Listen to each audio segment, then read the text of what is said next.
All right. Welcome to, I guess we'll call it the Kirk Gibson Show for right now until we figure out a name. But this is where I talk about everything Ultimate Frisbee and invite amazing guests like the one we have here today to talk about Ultimate. That's what we're here to do, is talk about Ultimate Frisbee. And I am thrilled and excited that one of the first episodes is joined by none other than Ian Toner. Welcome, Ian. How's it going? Kurt, thanks so much for having me, man. It's been really exciting to see all your breakdowns and stuff on your YouTube channel. And hey, now we can talk shop just like we do on the sidelines at tournaments or when we're debriefing after a tournament. Yeah, I have to say, I mean, doing breakdowns and video editing and all that, I do really enjoy it because I love Ultimate Frisbee. I love watching the game, breaking it down. That's fun for me. The video editing is not as natural. So I have to say, just talking about Frisbee in this sense is definitely easier as far as that's concerned. So, it's definitely one of those things that, the video editing, getting used to and all that. But hey, I don't do it for any other purposes to just share my knowledge and just experience. And that's what we're here to do today with you also. So I'm excited to have you.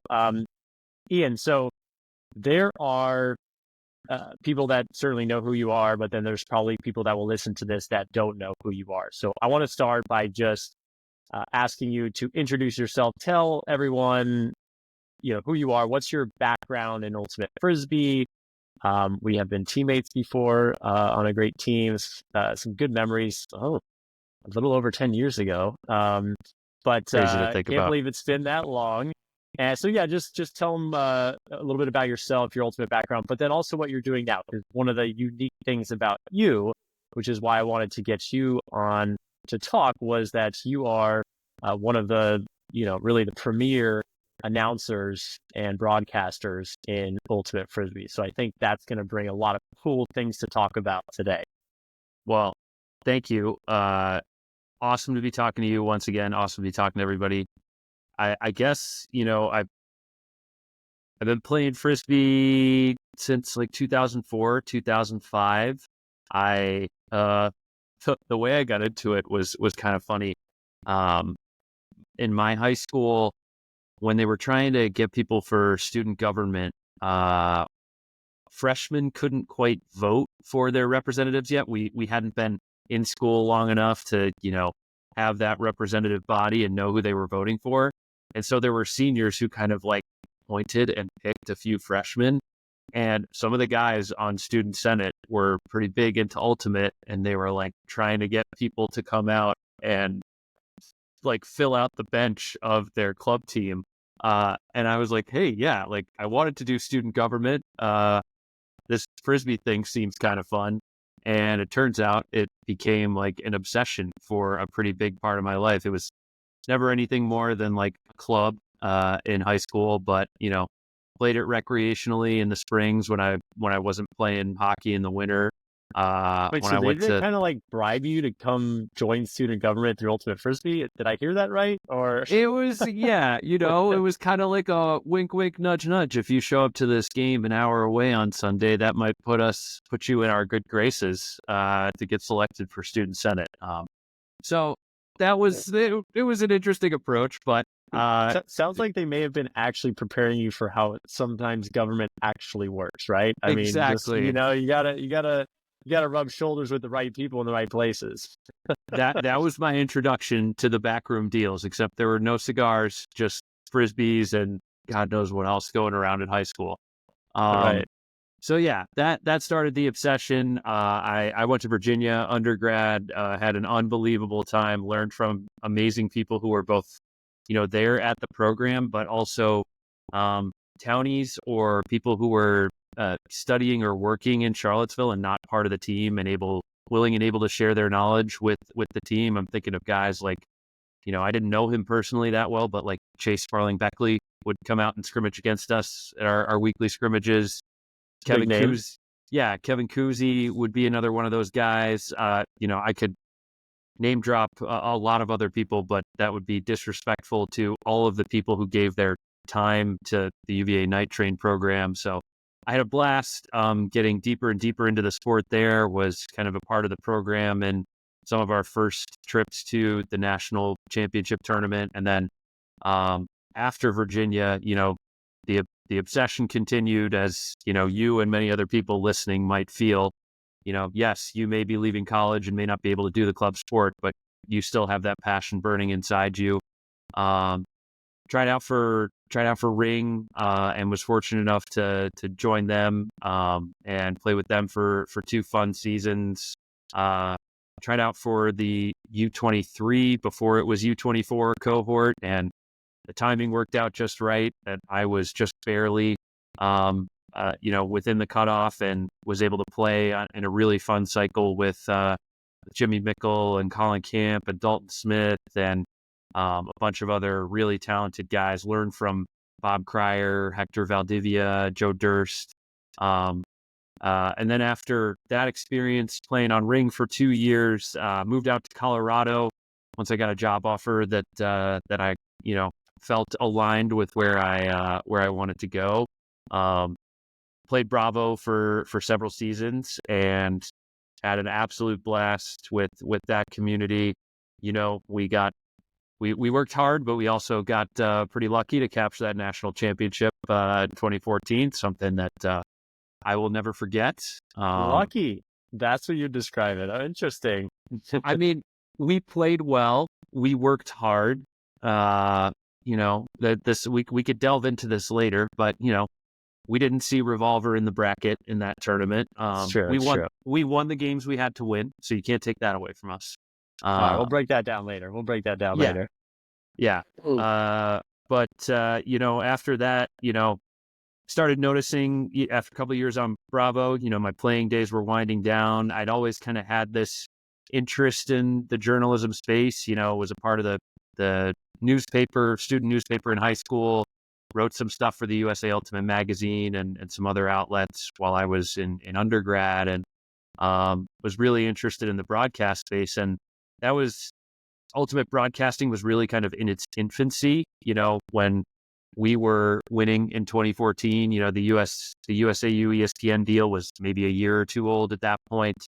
Evan Lepler was just starting to come up and be one of the preeminent voices. And so I just kept, reaching out to people and raising my hand saying, hey, I've written a lot about this. I think I have some good firsthand knowledge. I'd love to share that. And I think I'm well positioned to be someone who does some good broadcasting. So there are a couple little stints here and there with Next Gen, with Ditch, with Sky. Fortunately, had some great relationships with USAU, and they first let me on the mic for the college championships in 2016, I believe, in North Carolina.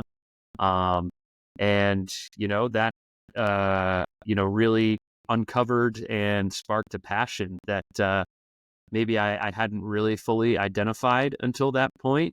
I knew Frisbee was incredibly fun to play, but I was finding myself having as much fun coming home from work after a long day and staying up until midnight, watching film, working on notes, interviewing people, preparing my charts and sheets, and making sure that I'd be prepared for the weekend tournament or the one-off game once I started doing some broadcasting with the UFA. So I know I've been rambling for a minute, but that's kind of like how we've gotten here. Fell in love with the sport, played a bunch of places, got really lucky with great teammates and coaches and captains, learned a ton from a lot of people.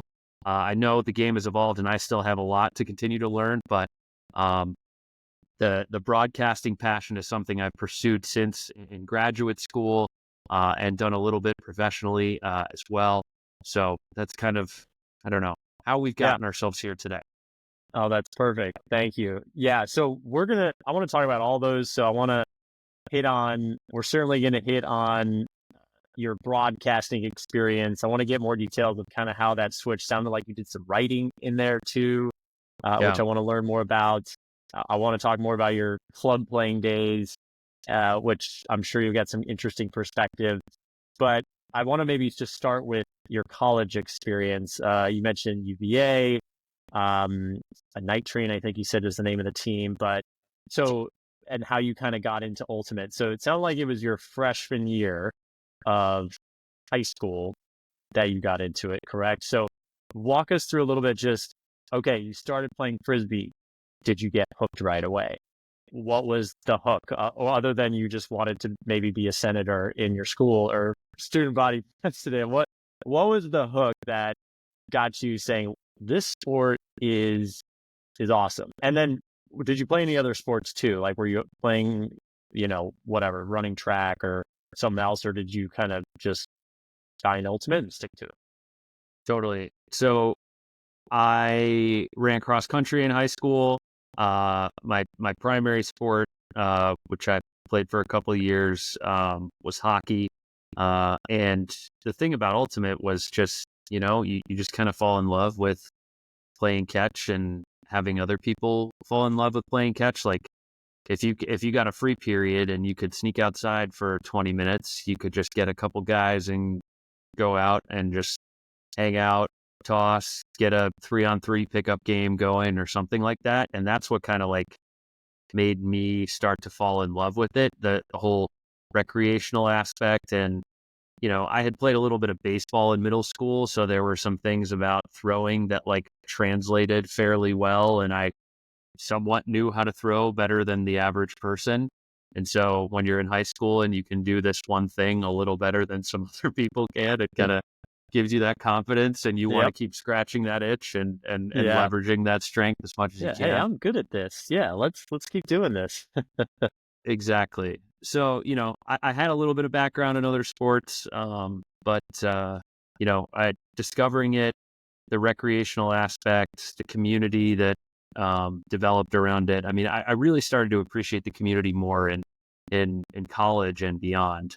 But yeah, just falling in love with the basics of playing catch and learning the sport was something that happened for me in high school. It's funny you say that because, I mean, I don't want to boil down what you just said, but you started with, I just fell in love with playing catch. And yeah, the funny thing is that is very relevant to me. There's something about throwing the Frisbee and making it, kind of manipulating it with the air and it just floating.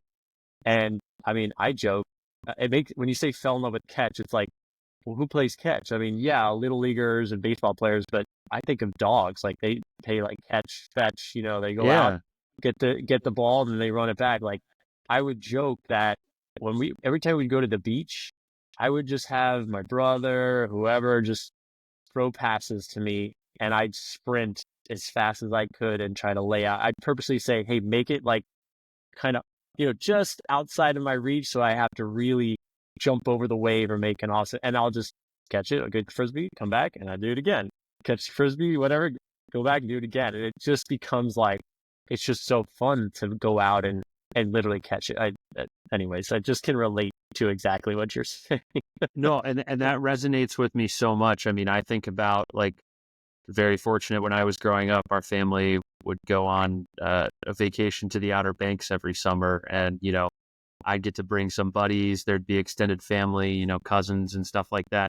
And the number one thing I wanted to do was just take the Frisbee down to the beach and like play catch, dive into the waves, stuff like that. And that feeling that you got after you released the disc, and you could almost like still feel the disc and the path that it was tracing in your fingers after you had released it, in addition to just diving yourself headfirst into a wave, that just, there was nothing like it. So, so true. So true. Yeah. That's awesome. Okay. So, when you were high school, did you compete in like is there a state, I know they've evolved probably, but what was around since then? Because when I was in high school, I graduated 2003. I don't know of any leagues that in Florida at all at that point. So what was it like where you were? Yeah. So I grew up in Western New York, Buffalo, New York. My high school was about as far west in New York State as you can go. But there was kind of and again, this was a club. It was not a varsity sport. I know there were other programs around the country that are either, clubs, but take it incredibly seriously, or in states like Vermont, where it's the sport has achieved varsity status. That was not the case. My high school club was absolutely not an Amherst, a Paideia, pick your powerhouse here or there. It was not on that level. But there was a league an hour down the highway in Rochester, and there were clubs from all kinds of public and private high schools within a 1 hour driving radius around Rochester. And whoever wanted to sign up for the club league, hey, we've got 2 spots at this park on Sunday afternoons, and we'll make sure that everyone gets 1 or 2 games every weekend. And that was like the highlight of the spring, not only going to those games, but the road trips and kind of the fun of like, hey, you're 17 years old, some of the first time your parents are going to kind of trust you to go farther away on your own, and you get to pack the van full of all your buddies and your teammates and your friends. We definitely did have exposure to the state high school championships 2 years when I was there. And there were absolutely schools that were, on the Amherst level. I'm thinking of like a John Jay or a Beacon High School. They produced some really talented guys. 1 year the tournament was deeper in central New York. Another year was my senior year. It was right outside Buffalo, New York. So it kind of felt like a home tournament. And I think we got the bronze medal. We got third or fourth place that tournament. And so that felt really cool and really fun. And I realized that those are opportunities that not everybody had or not everybody has to this day. So very appreciative of, the organizers in our community, my coach, Kevin Jacobs, and a bunch of other people who made stuff like that possible. That's great. It makes me think of, when you first fall in love with something, I don't want to say just when you first fall in love, but I think of when I first started playing Ultimate, and I'm sure this goes for people playing other sports, or when they find something that they say, wow, this is so fun. I really enjoy it just for the sake of that thing itself, right? Yeah. And Ultimate was certainly one of those for me, and I think for many people probably listening. And it just makes me think of those times when I first started playing. I mean, I was going to high school in Florida, basically found it between junior and senior year of high school. But then the next summer, and pretty much the following summers, I would go up to Connecticut and work with my uncle in New York on the Mercantile Exchange. And I remember so I lived in southwestern Connecticut, and it was kind of a bedroom town mostly. I mean, there wasn't a lot. It was kind of just a faraway suburb of New York City. Yep. And I remember going, well, I want to play Frisbee. Where do I do that? And so I remember looking, I just, Googled back then, hey, where can I play Ultimate? And like the nearest Ultimate was close to Hartford, which was, a decent drive. And I didn't have a car. So I remember I'd have to borrow my aunt and uncle's car and go drive an hour and 20 minutes or whatever it is to go play in some random summer league type thing. But hey, I wanted to play Frisbee and get reps. And the only way to do that in between my college years was to just go find wherever it was. So, it just like, I look back and I'm thinking, gosh, I was kind of crazy when I was looking to do all those things and find places to play, but back then, and I'm sure it's still like that in some places, it's certainly gotten better, but especially back then, you couldn't always find it. And it's funny that you mentioned that story, because I want to say it was the summer of 2010, a couple of years in college. My parents were living and working overseas. They were in the UK, in the Channel Islands, off the coast of France, a lot closer to the UK. And I was living on this super tiny island with a bunch of finance professionals. And I was like, how in the heck am I going to find any way to play Ultimate and not just like get completely rusty?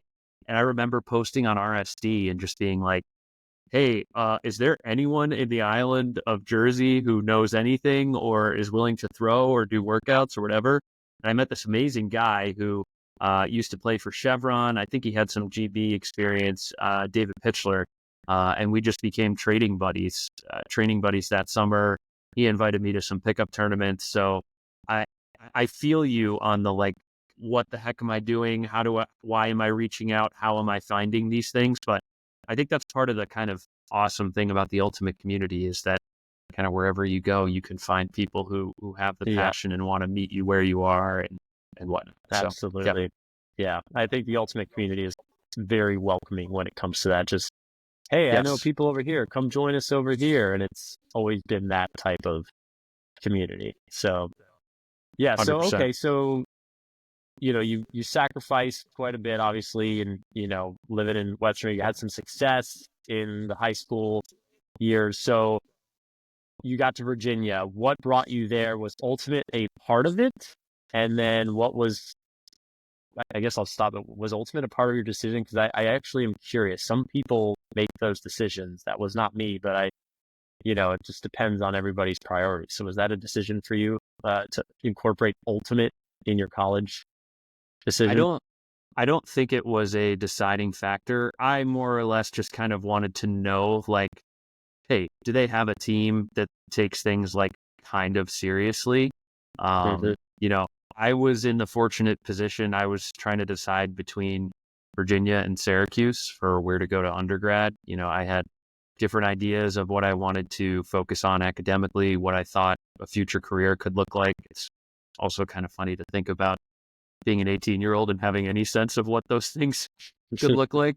But at the end of the day, there was no like, oh, Virginia's got a better ultimate team than Syracuse, so I'm going to go there. It was more just like, hey, yeah, I knew they had an ultimate team. I may have like watched one practice when I went down for a visit. I can't totally remember. But the fact that they had a team was like, okay, that checks the box for me. I know that'll be there in addition to whatever else I want to do while I'm studying there. And honestly, like, I say all this, like the Virginia Ultimate community is amazing. Like there are people like I consider that group to be, family in a certain sense.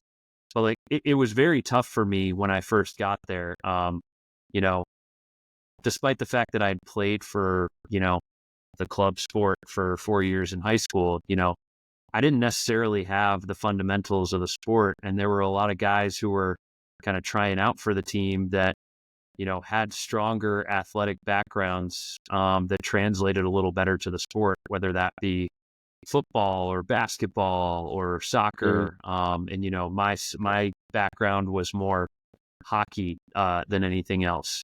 And so when my first year at UVA, I didn't make the A team, and I think they only took like two freshman rookies.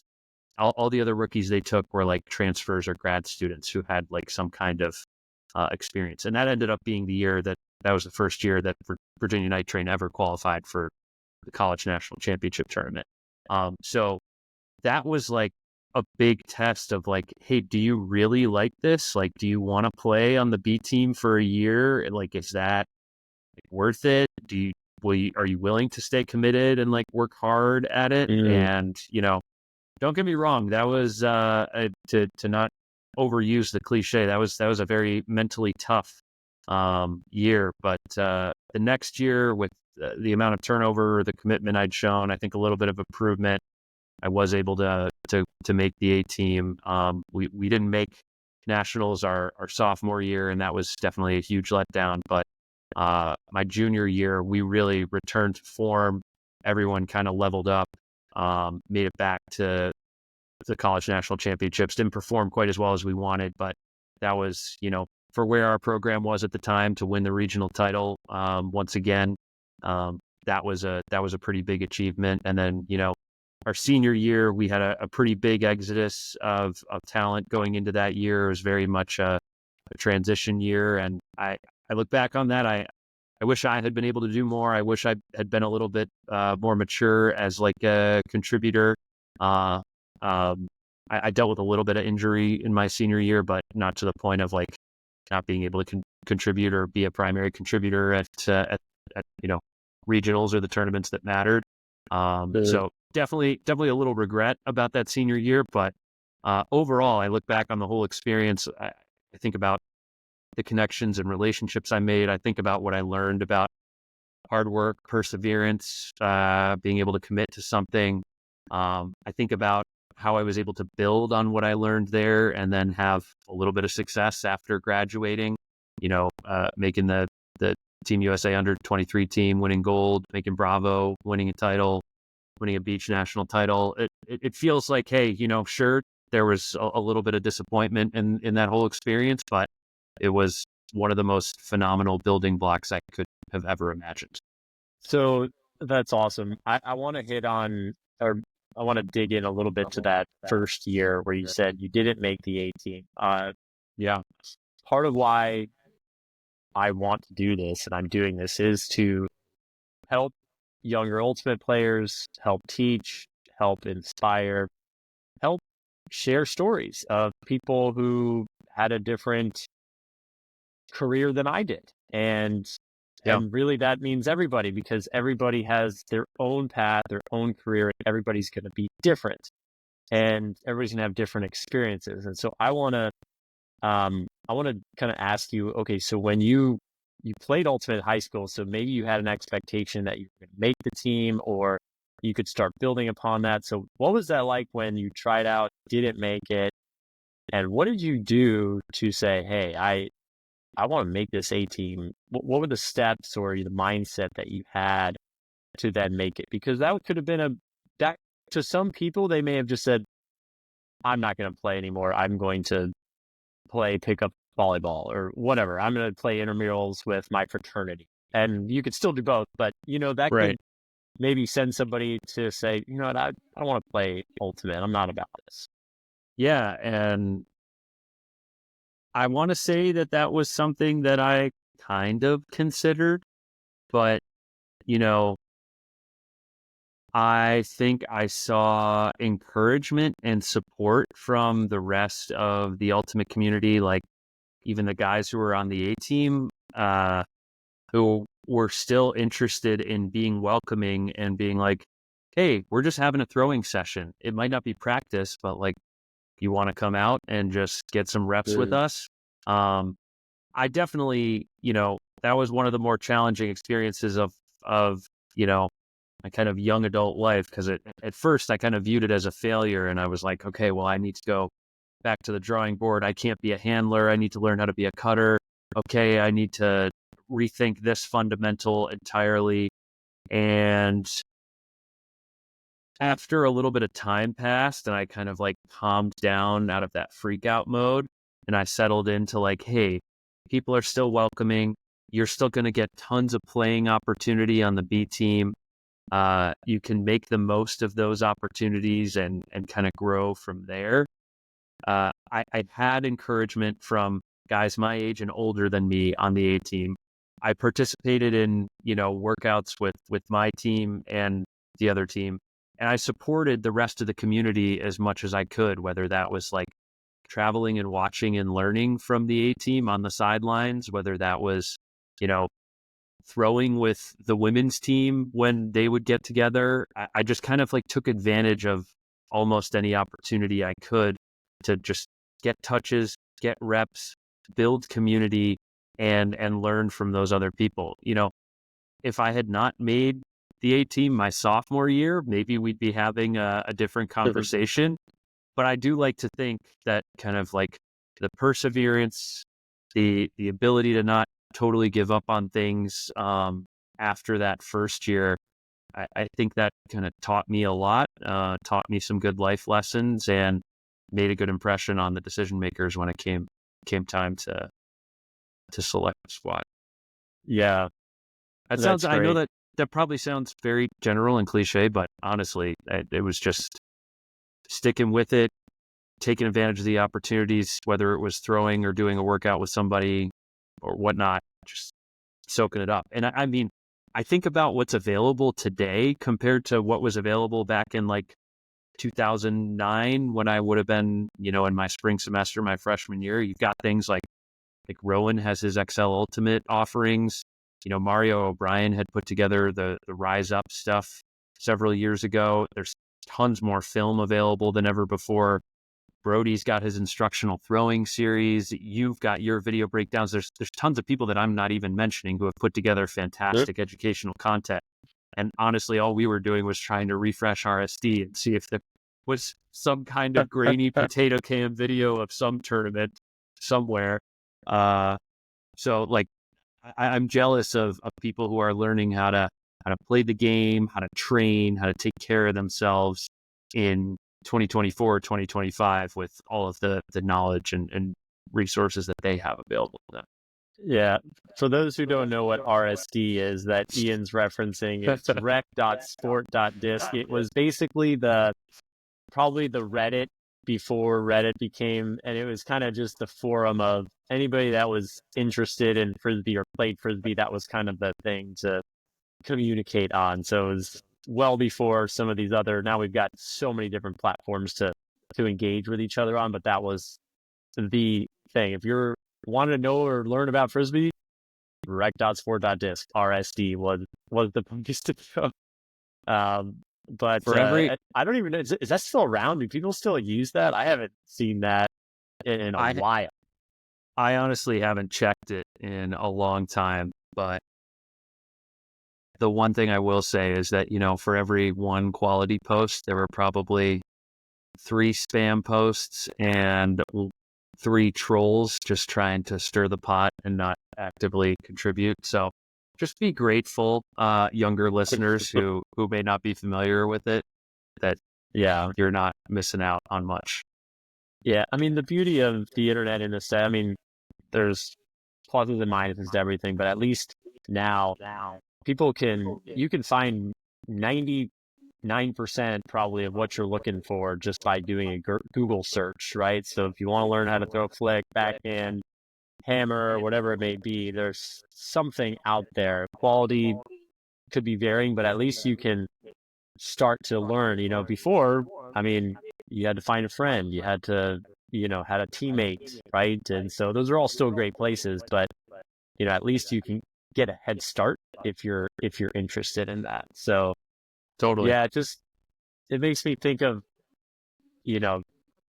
my playing days of, you just mentioned hard work, persistence. I mean, I know you kind of said it's kind of cliche, but sometimes that part is forgotten, of just actually putting in the time and putting in the work, but also the importance of continuing to show up.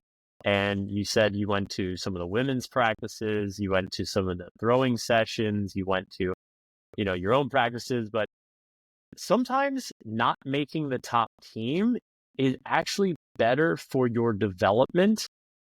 Let me say that again.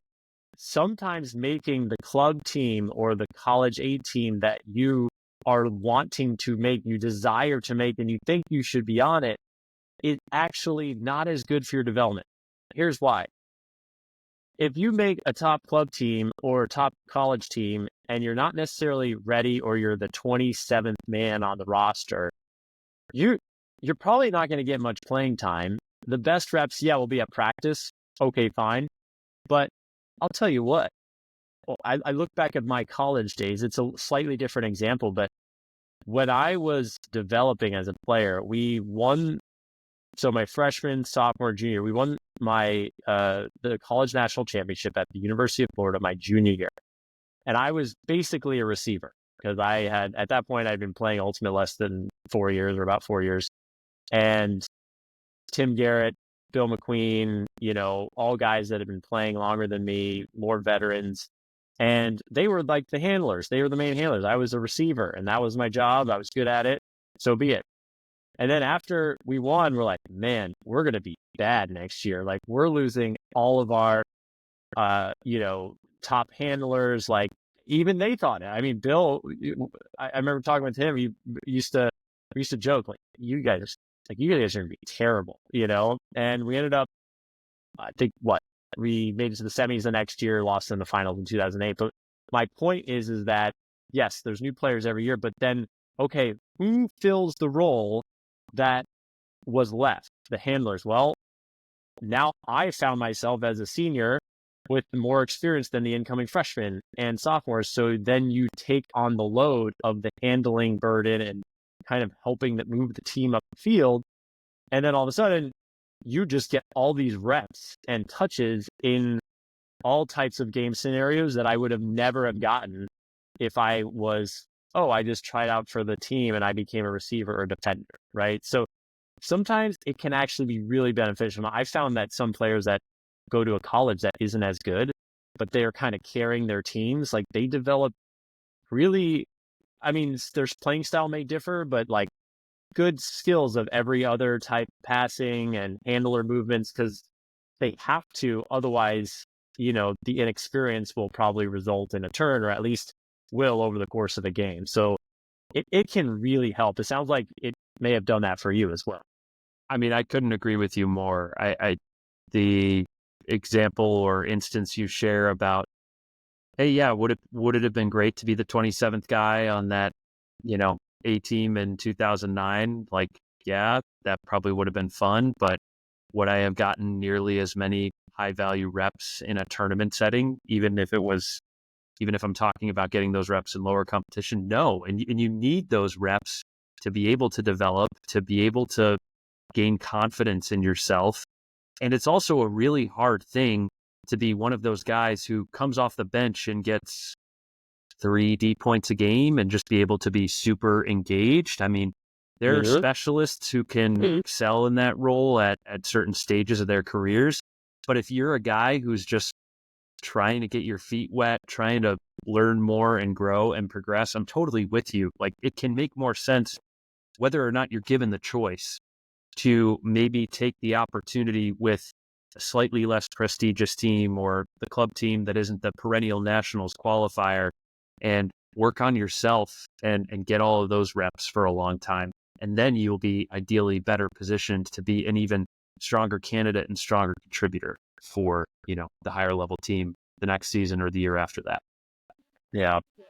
I couldn't name them all, but I can think of a lot of players that, in some way or another benefited when they had to fill roles of mostly touching the disc, because we still playing the sport that a lot of people don't play growing up until they find it in college. If you're lucky, you find it in high school, Yeah, and if you're really lucky, you find it even earlier, but once you're able to just find those opportunities to get touches and play and, grow, it gives such a head start for then when you actually do get to a top exactly. team or a club team, like you become so much more valuable to the team because you said it, confidence is like, oh, I've done this thousands of times, so it just makes me, think about reps is so important in all times of situation in really everything, but it's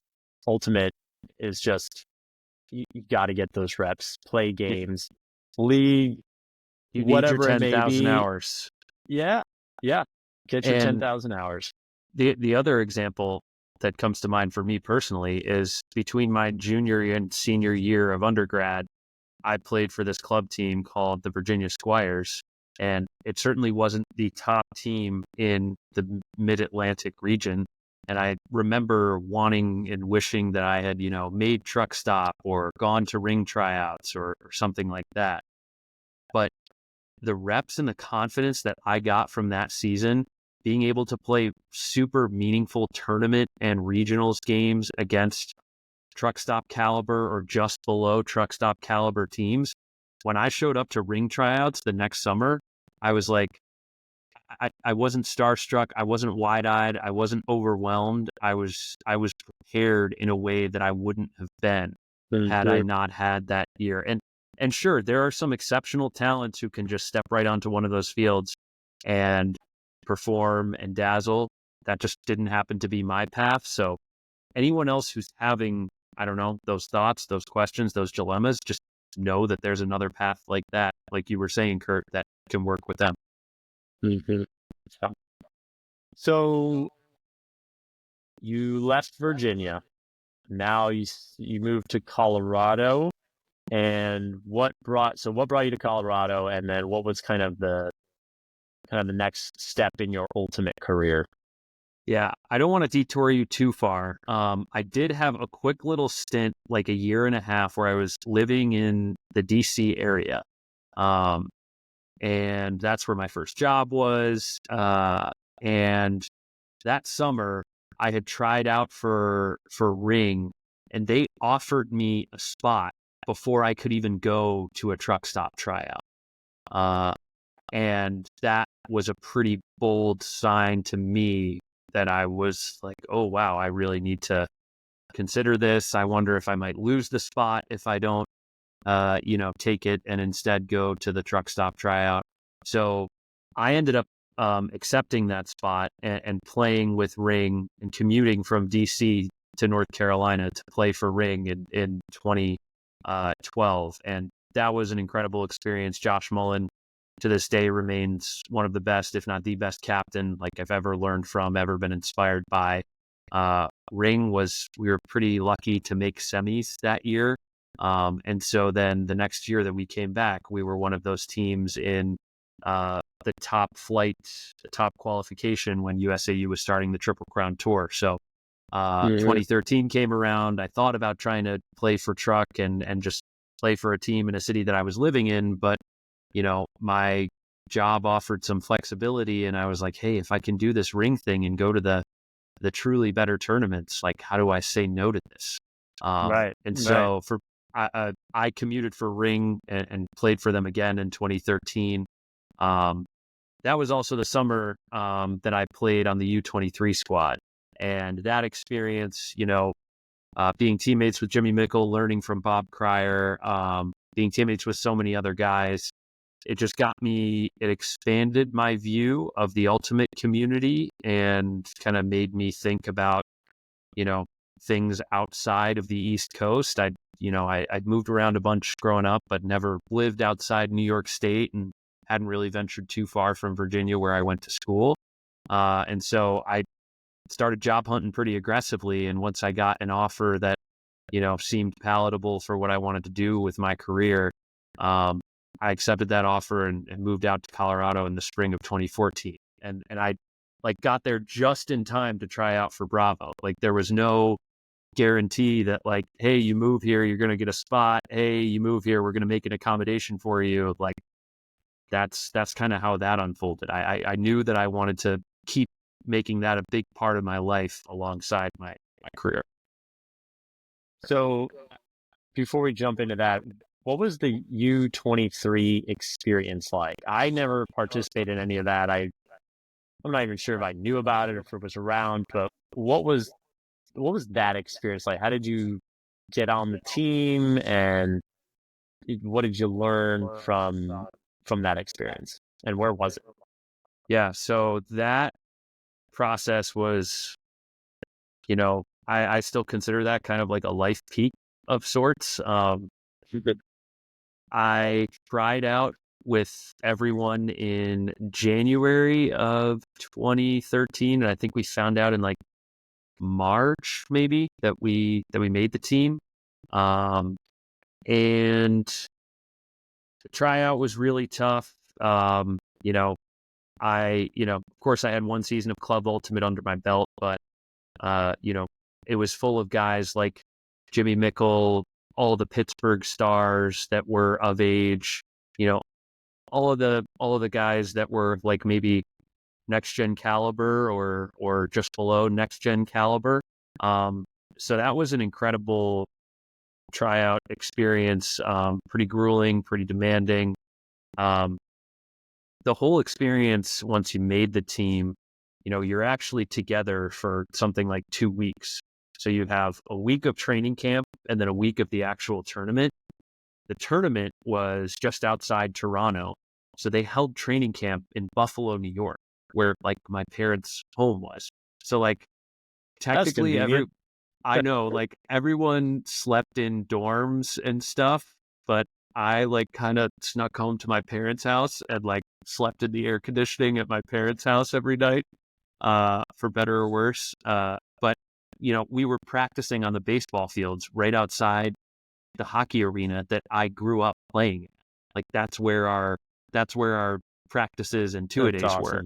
And so I've been in the working world for basically a year. I've saved up all my PTO that I possibly can, and I get these 2 weeks off where basically all I get to do is play Ultimate. The training camp was 2-a-days with a little bit of tapering at the end of the tournament.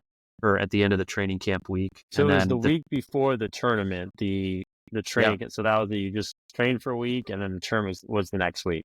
yeah. And Okay, to be 'cause I'm sure, just. Oh, go ahead.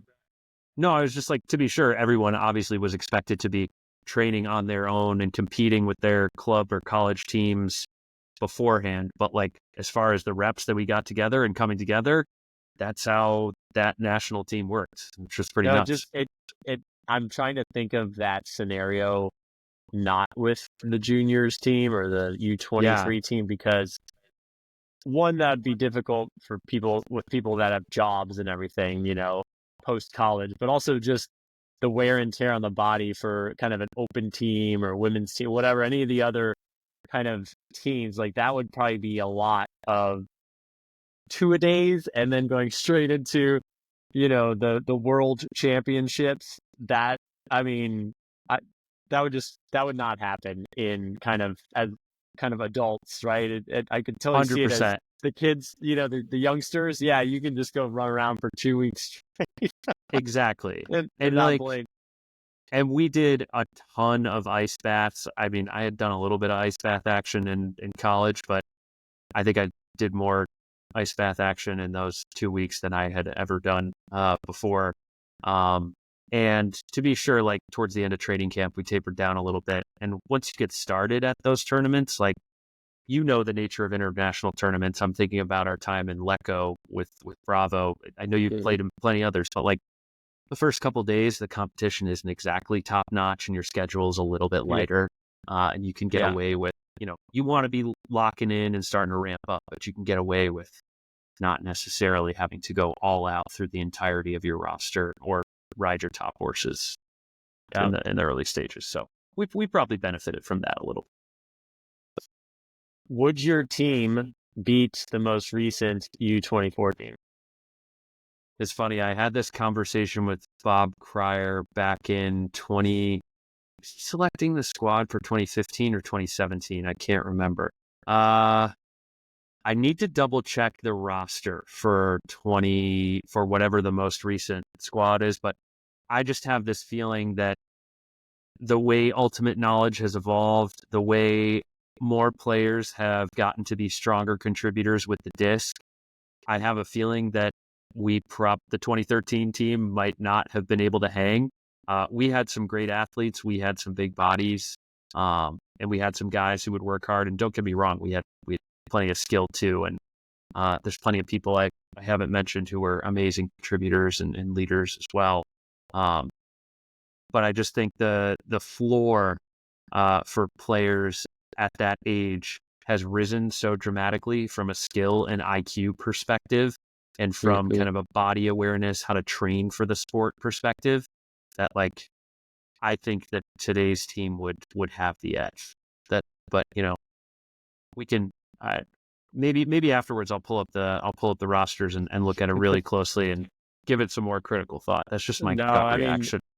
yeah, I both love and hate that question because you probably have this, but our college buddies always talk about like comparing teams, like at least Yeah.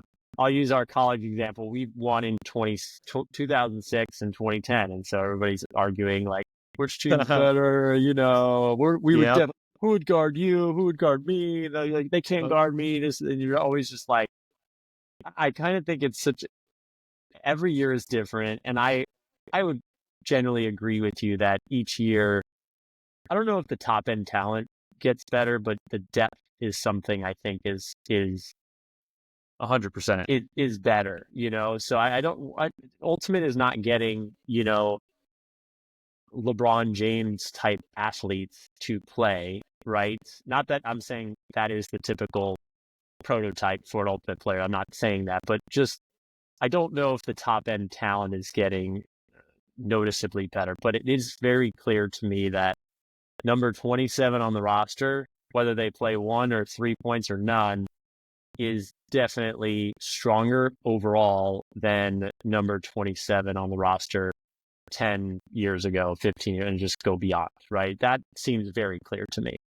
100%. And I also I think today's game, you have your big dominant guys in your your Brett Holzmeyers, your Rafi Hayes, those kind of players. But like, I don't know that we have your massive multi-sport convert of like Brody or you or Dylan that we did those years ago. Like there are maybe a few guys who fit that mold, but I feel like there were more guys back in like the late 2000s, early 2010s who were that like, hey, I'm 6'3", I've got this incredible athletic background from pick your sport, tennis, football, basketball, volleyball, whatever.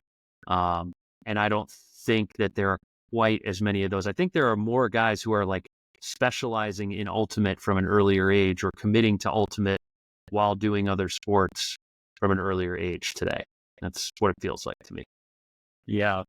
Let's stick on this because I think this is an interesting topic just to talk about. And I think you have a perspective that most people don't have because of your broadcasting, which we'll get into. But and maybe we'll just kind of start getting into it. But it seems like you're in agreement that each year the game is, you mentioned evolution, you mentioned kind of the depth of the teams.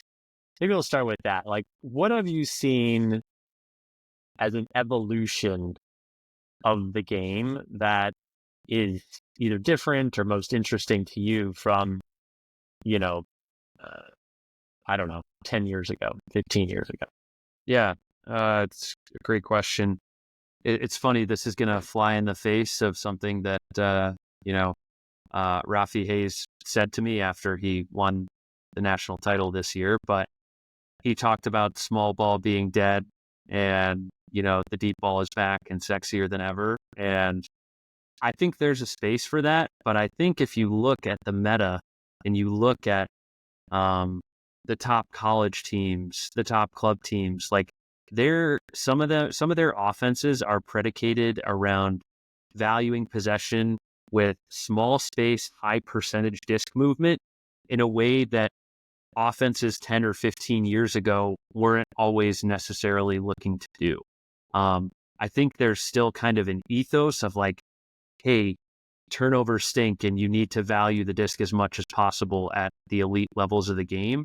But I think there are more offenses nowadays who are comfortable, capable, willing, and intentional about completing 30 to 50 passes on a hold, as opposed to being offenses that, hey, I want to find a way to open up that one deep shot to you, Kurt, or that one deep shot that Brody can throw, or that one deep shot that Dylan can on court. I don't know that that's particularly novel, a novel take, but I definitely think that's something I've noticed. And, I also think, in the last 5 or 6 years, I think the evolution of the traditional matchup or man-to-man defense is something that a lot of coaches have iterated on in a way that like changes the nature of man-to-man or matchup defense. Like you can't just be keeping your eye on your man's hips and doing an occasional check-in at the disc. Maybe the best defenders were getting away with doing that 15 years ago, but nowadays you have to be a lot more alert and being prepared to take a quick switch or a quick pass or do your best to do a slight orbit body position to be guarding like 1.5 players if you can, or like shading a lane without completely giving up your responsibility. You've got the perspective of like having actually played through some of that evolution. I've rambled about one offensive thing and defensive thing. How do those observations sit with you? Is that garbage, or do you feel like there's a little kernel of truth to them? None of it's garbage. I guess I'm doing quote unquote the interviewing, but I was going to give you my opinion regardless. Yeah, So I appreciate you asking. Because to me, this is really interesting to talk about. And this is, like I said, this is fun. And I think interesting for others too. But I think if Rafi did indeed say that, I think he's wrong. Yes, Rhino won in a fashion that was surprising to me in the fact that you look at those, the final, the semis. I watched that semi pretty up close, and I was in an end zone where like there was a lot of hucks being thrown there, and or to the opposite, direction. Sure. And I just remember thinking, I mean, contrast that to the year prior when Truck Stop won. I don't know, Exactly. did Truck Stop throw many hucks? I don't remember really, maybe one or two. I mean, you got to have the threat at least. But Right.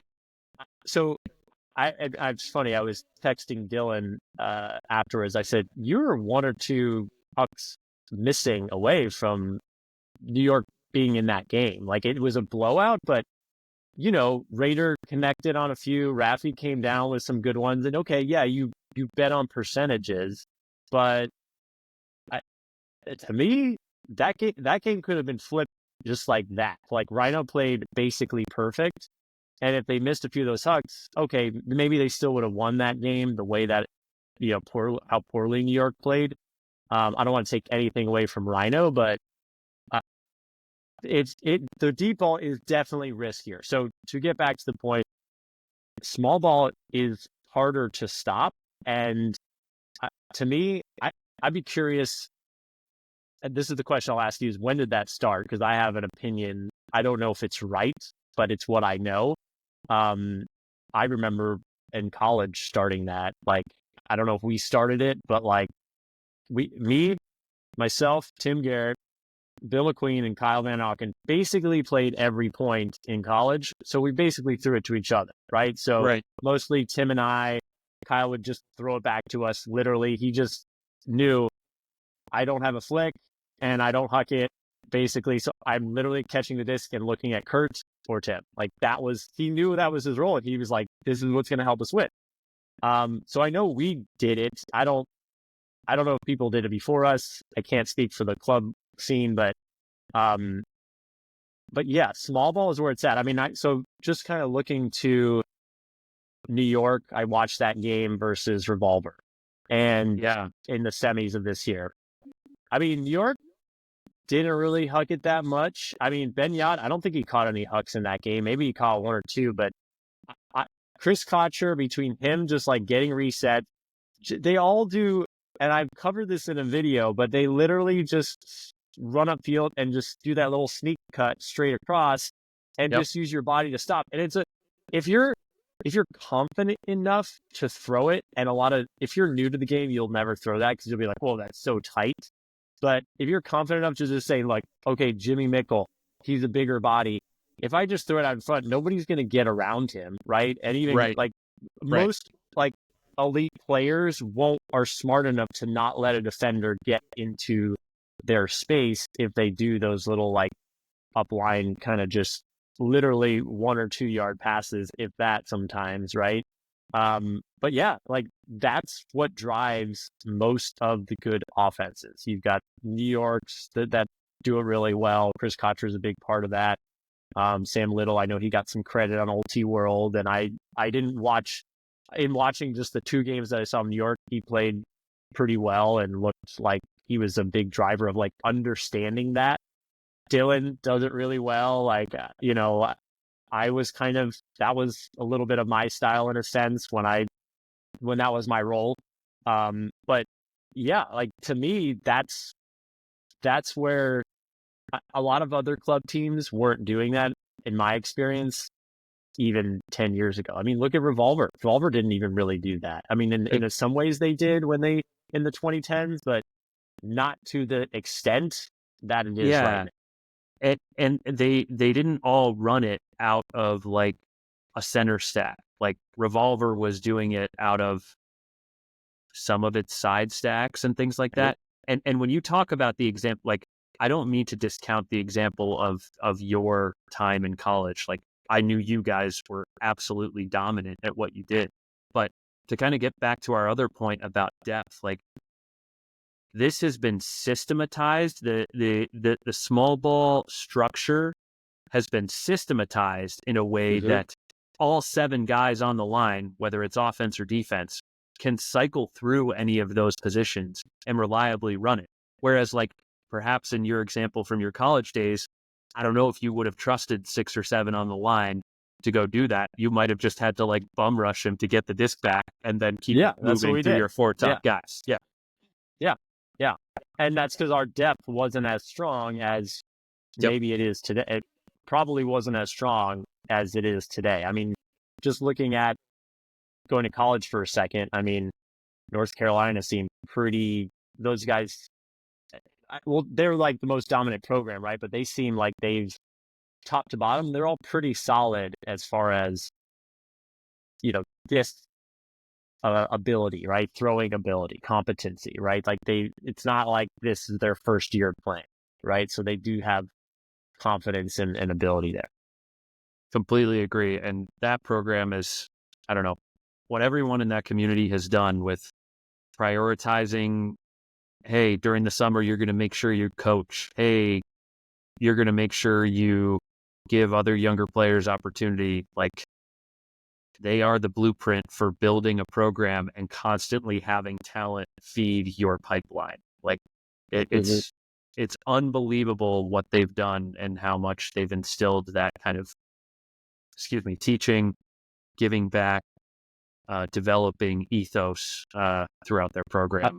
We can get to that, but just to kind of maybe finish, Ian. Yeah. So it sounds like we're in agreement that the small ball is the style that seems to be running rampant through Ultimate right now, and that what Rafi said, if that's true, He was being a little tongue in cheek too, because he be a did little just cheeky. win. Okay, Yeah. the deep ball's back. Okay. Yeah. So are there any teams, I guess, are there any teams not doing that and having success consistently? Man, you're really putting me on the spot here. Talking college club, both. Yeah. I mean, and some people might not like this characterization, but I think of like, the Cal Poly Slow or UMass teams of the last 2 or 3 seasons. Like, yes, there's elements of their offense that are possession oriented, but they also have a lot of success simply by airing it out more frequently than not and relying on that deep game threat to open things up for their offenses. Those are 2 examples that jump out to me immediately. I mean, there's definitely, when I think about club mixed, I think about how much success Sprocket and Tanner Johnson-Go had in using him as a receiver in the deep space and a thrower to the deep space. That's not to say that was the only thing that their offense was able to do. But those are just like quick examples that come to mind for that. Yeah. And I think college is just the depth of college. I think you're able to do more because I think the range of talent on teams is wider than club teams. So you're more flexible depending on if you've got dominant folks on your team or whatnot. But well, so another question, sticking to that small ball, is that more exciting to watch? Or should I say, is that better for the game? Because I would say that the way Rhino won was, in a sense, I know they clobbered New York in the final, but it was pretty exciting just to see them airing it out, right? Versus watching.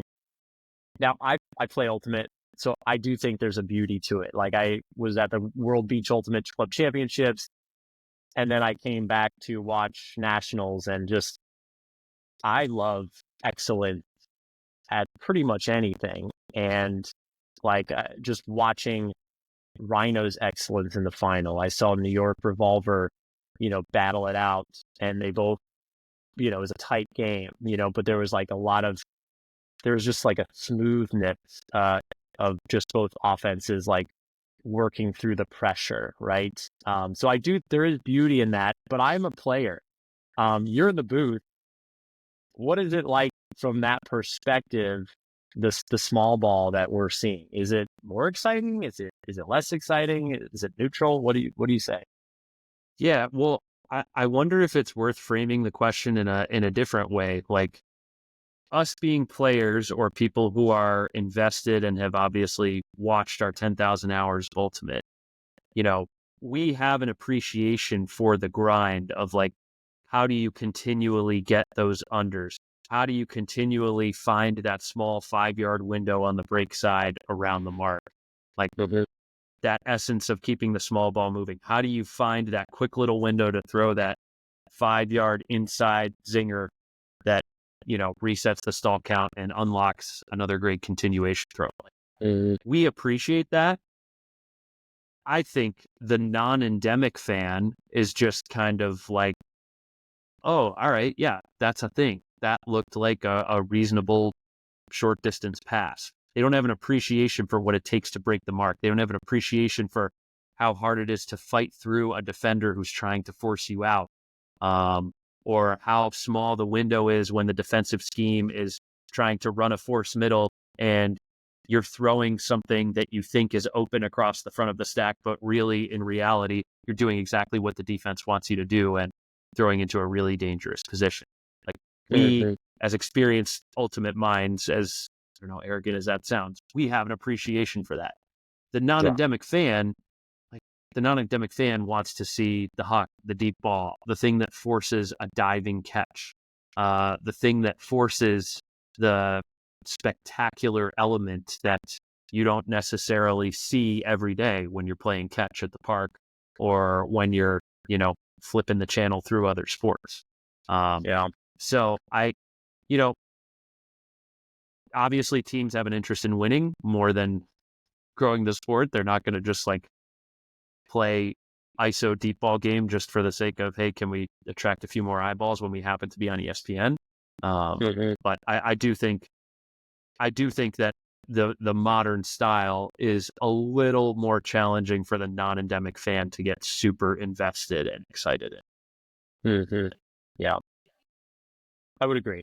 I think it's harder to, unless you understand it, I think it is harder to connect. But as a player, you know what that is like, the pressure, the intensity, the being out of breath and still making that next cut and catching it with a guy on your back. And yeah, watching it brings back memories of like what it feels like to be there. So yes, it's for us, it's different because we've played and been in those environments. So I want to get to, and we're of course not going to have time to talk about everything, but we'll just have to do it again. But one of the things I want to get to is just your experience as a broadcaster, and then what it's like. And then we could talk about the game more afterwards, once we kind of get that perspective. But, tell us what it's like being in the booth. I've done it a little bit. I probably wasn't invited back because I wasn't very good at it. But I would disagree with that, but go ahead. I appreciate that. But yeah, regardless, what is it like? You've got a ton of experience. What is it like being in the booth, and how does it differ from just being a fan or a player? Yeah. I think the biggest difference is, it's one thing if you're on the sidelines and all your buddies because you've played either for or against all these teams that are playing for the last 5 years. It's another thing when you have the responsibility to kind of narrate the game for the entire possible viewing audience that could be watching this. So like, sure, an Ulti-World subscriber is more likely than not going to have more knowledge about the game or about the players than someone who just happens to be flipping through when USAU is on ESPN or UFA is on Fox Sports 2 or something like that. But you have a responsibility when you step in the booth to at least know the basics about every team and every player playing. So you have to put yourself in a position to feel prepared going into one of those opportunities. And so I would say in today's landscape, it's a little easier to do that with some of the semi-pro broadcasts because, you're doing 1 or 2 games a weekend. You've got an entire week between games. You have in a whole website and infrastructure with reliable stat keeping and stuff like that. On the club side, the passion, the energy, the environment, at the field site is really incredible and almost unrivaled. But at the same time, you don't have a ton of reliable biographical, statistical, and other information that you need to feel prepared. There's not there are a ton of people who've done some incredible work. I'm thinking of, William Brody Brotman, who's built Ultimate Reference. I'm thinking of Anders Jungst, who's built Ultiverse. So there are tools that are trying to create this archival or database reference material for, not just broadcasters, but fans of the game to understand, hey, these are all the teams this player ever played on. Hey, these are all the, championships this player has ever won.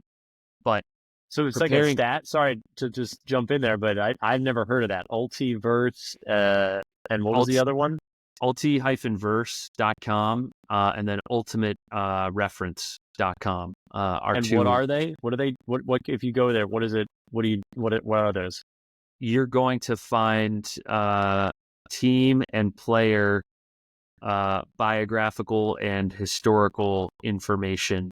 You can search for a player, you can search for a team, you can search for a tournament, and you can kind of see results and things like that. So the point I was trying to make, is, UFA or other versions of semi-pro, it's a very contained match, 1-off, 2-off format in a given weekend, and you've got time for the storylines to build.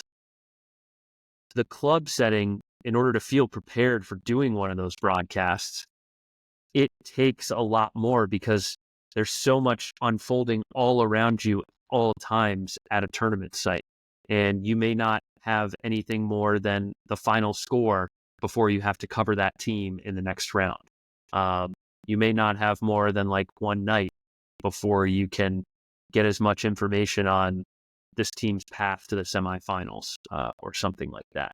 So I think, what the experience is like is, yes, there's a little bit of hey, appreciate that you're getting to watch and narrate this game and tell the story. But there's also a ton of responsibility in trying to prepare and gather as much information as you can so that whether it's the hardcore fan who knows everything or the grandma who happens to be tuning in to watch their grandchild or the casual Joe Schmo channel flipper who catches a stream on YouTube or his basic cable package, you have to be able to educate the basics and make sure that they can understand what's going on and not have to be some super deep Frisbee insider to understand, hey, who is that? What was that nickname? Why did we call that throw that? Why did that play stop? Why did that disc go back? Et cetera, et cetera. I don't know. Does that answer what you were asking? Yeah, I think it gives us a little insight into so it sounds like from a preparation standpoint. UFA games, for those who don't know what that is, it's the semi-pro league or professional league for ultimate players. Used to be called the AUDL, now called UFA. And then the club scene, I think we are all pretty familiar with that. But the difference is the club scene is a tournament format versus the UFA is 1 or 2 games. Championship weekend is basically 3 total games if you're doing all of them, right? So it's a finite number of players versus the club scene. I mean, you've got 3 different divisions, unless you're focused on one or whatnot, but right. And then 16, 20 teams. I mean, it's a lot. It's a lot. So college, 20 and club 16, right? So regardless, it's a lot of players that you have to brush up on. So from a preparation standpoint, there's a lot that goes into it. I guess in the booth, Are you nervous? Are the openings rehearsed? I mean, I know a little bit, but I'm curious from your perspective. And then how do you know when to speak and not speak, and if you should speak? Kind of curious Yeah. how that works. How do you learn that? I think I used to be nervous. I don't think I get that nervous anymore. Once you've done it enough times, you start to, like we were talking about earlier, develop that sense of confidence. It's not to say that I'm perfect right now, but I've definitely noticed the confidence developing. Yeah, as far as the opens go, if it's not a quick round robin pool play game where you're rushing to get on the stream before the opening pull, if it's a broadcast that's going out on watchufa.tv or, a USAU final that's on ESPN2 or ESPNU, like, yes, like I've scripted what I want to say in the open before on my phone and like rehearsed it the night before, the morning of, and made sure to have conversations with my analysts about, hey, who do I like? If I toss it to you with this question, does that give you enough material or space to go off of and offer a really good analytical thought? Or is there another way that we want to frame the conversation? So that part of the process can be very collaborative. Obviously, I've got plenty of experience being the analyst too, and depending on who I'm working with, like I've worked with Evan so many times, we don't necessarily need quite as much rehearsal or preparation. We can kind of pick up where each other's going to go with those opens and questions. Mm-hmm. But there's definitely thought and practice that goes into it. I could spend another 30 minutes talking to you about how to structure a good Yeah. open and how to get yourself out to break really well. But I think that's taking time to think about that and think, hey, if I knew absolutely nothing about this game Mm. and I just happened to stumble across this Ulti-World or YouTube stream or this Fox Sports 2 broadcast for the first time, that open better set the table for you in a very, very clear way. And if it doesn't, then you've kind of done the audience a disservice. I, And like, I think no, go I ahead. think it's interesting you bring that up because just around the idea of you have to know your audience, but it's a variety of different people and varying levels of knowledge. Yep. And I I'm probably just generally bad at that because I assume a lot of times people know things when they don't, and I've had to learn to say, oh, hey, either pretend as if that person has limited knowledge about what it is. So, just even doing YouTube videos on Ultimate Frisbee, most of the videos that people want are the very basic things about it. How do you throw a flick? I mean, that's probably that's probably I think that's the highest watch one, which is, it is what it is. But Yeah. I'm like, oh, you just don't think about it because when you do things so much and repetitive and repeat, it becomes second nature. But for a lot of people that are either learning or don't know, that's what they're most interested in. So it seems like same thing from a kind of your perspective is cater to, especially the audience that doesn't know. So then you're covering all of your bases and bringing those people along if they're not familiar with it. Yeah. Like make the content and the story as accessible as possible. So, Mhm. I will make extra effort when we're doing, a final on ESPNU or something like that. Hey, and there's a pick that stops play, a reminder that, picks like you might see in basketball, those are not legal in Ultimate. Mhm. And obviously, if you and I were watching this and listening to me say that, I'd be like, what the heck? What are you doing, man? Why are you wasting your breath or your air on that? But you also have to remember that there are parts of your audience that don't have that context. I actually don't think it's a bad thing because even for somebody like myself, I play the game. I know, I know the rules, but it's still like when you hear it, you're, you're not there, you're watching. Sometimes it's far away. So I still think it's good to just narrate that. There's something also enjoyable, right, about listening to the narration of the game. Other people might Yeah. disagree and not like it. And I know my old coach likes to watch football games on mute because he doesn't like what the announcers say. But I think in general, you know, I think it's good to share that. And to your question about, how do you know when to speak and what to say, I think that comes with a good understanding of kind of roles in the booth and development of chemistry with the people that you're working with. So like the play-by-play person is kind of going to be the one who narrates and punctuates the action. So-and-so passes to this person, unbelievable flying block by this defender, tremendous grab on that goal. Like when there's action happening, it is incumbent upon the play-by-play person to be explaining to the viewer what specifically is happening there. The analyst is the person, obviously the play-by-play person can do a little bit of this, but ideally the analyst has a little more credibility and bona fides, someone like you who's been a world and national champion multiple times over. And then they can come in with the comment of, hey, I really didn't like the defensive play call there. Or, the reason that the offense was able to be so successful on this point was because of this particular hesitation from the thrower that opened up a lane or, something like that. The analyst is there to offer the color and offer the analysis that isn't obvious and requires that having had the 10,000 hours of playing and studying and reflecting to be able to share those insights. Yeah. That's interesting. It's cool to get an insider's perspective. And I mean, this kind of leads to my next question is, I think most of the games or all of them that I have been in the booth for, which is just a couple, have been UFA games at that time of the ABL. But what's the difference? Is there a difference between commentating UFA games and club games? Let's see. Yeah. So I've talked a bit about how I do feel like it's a little easier to prepare for the UFA games.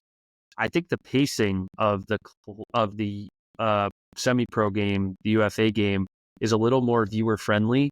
There's a little less time between points.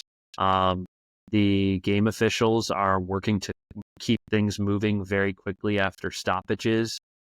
They have hand signals to communicate and relay, what is unfolding and why things stopped. And there's a certain amount of that in the club game, but sometimes there are observers, sometimes there aren't. Don't always have a field mic to hear the players having the conversation about the foul call. I do think it's a little more right now. The semi-pro game is more viewer friendly and conducive to the non-endemic fan than the club game. But the club game is run by an organization that is empowered to serve its membership, and the membership wants those abundant playing opportunities, complete with the traditions of the sport that have been there for decades. And so that's maybe that may not make the best viewing experience, but it might be what a majority of the dues paying and playing membership wants. That's kind of what sticks out to me when I think about broadcasting the two of them. So it sounds like it's more exciting, or the faster paced is more viewer friendly if you're doing a UFA game just in general, or just UFA game in general versus the club. Are there specific things? So you mentioned growth of the sport earlier, and I'm curious. You were in Australia earlier this year doing the World Ultimate Championships, which is super cool. That to me is the best tournament. So what are your thoughts on just looking at membership? So I was looking at membership on the WhipDip website probably about a week ago, and it looks like it's slowly increasing in terms of members within just the different federations within each country. And I remember the message when I was kind of coming up into the ultimate scene, that it was one of the fastest growing sports in the US. And I don't think that that's the case anymore. You look at pickleball and some of these others that are all the rage. And, I enjoy playing pickleball too. I played in a tournament. It's super fun. Sounds like you have too, for those not watching on YouTube. Paddle and some medals right here. Yeah. A paddle. Do you play paddle also? I don't play paddle. This is a pickleball paddle on my bookshelf. I can tell. That's the Selkirk. Yeah. That's one of the now slightly outdated Selkirks, but yeah. Yeah, no, I have a ton of fun with it too. It is a fun game. Highly recommend. But what would you say from your perspective? You mentioned UFA is a little more exciting for the kind of the viewers, which I don't disagree with, but what are the things what would help the sport grow in the best way? What do you think are some things that, just ultimate in general, whether it's UFA or USA Ultimate or just kind of combined, what's the way to get it out there, the most? Obviously UFA, the rules are a little different. There's refs, it's a different size field. I have my own opinions on it, but what do you think is the best way to help grow the sport? What do we need to do as a community to help grow awareness of this wonderful sport that we love? Yeah. The first thing I want to say is there are far smarter minds than me with ton more experience and who have done far more detailed analysis, who are far more qualified to speak on this topic. But what I will say is, picking up what I've heard other experts say, observing what I've seen from other sports, it feels like focusing on youth and grassroots growth and those kinds of opportunities are things that will serve the sport best. And when I say youth, that could be something like a pro team deciding to pay a contractor year round to run clinics at middle schools and high schools all around a geographic area and teach them how to play the sport, educate them about, hey, there's a semi-pro team in your community, you can come out and watch them play. And oh, by the way, there's a summer league or a high school league that you can play in as well after you've had fun learning about this in PE. Like something like that is one way to go about it. I think that there are lots of other ways to, I'm trying to think about how to word this. I wonder, I'd love to know, and I'm sure other folks far more knowledgeable than I have spoken on this, but I'd love to know, like, what would it take to start getting varsity high school or other similar recognition for the sport in more states outside of Vermont and perhaps Washington and anywhere else where that may or may not currently be recognized.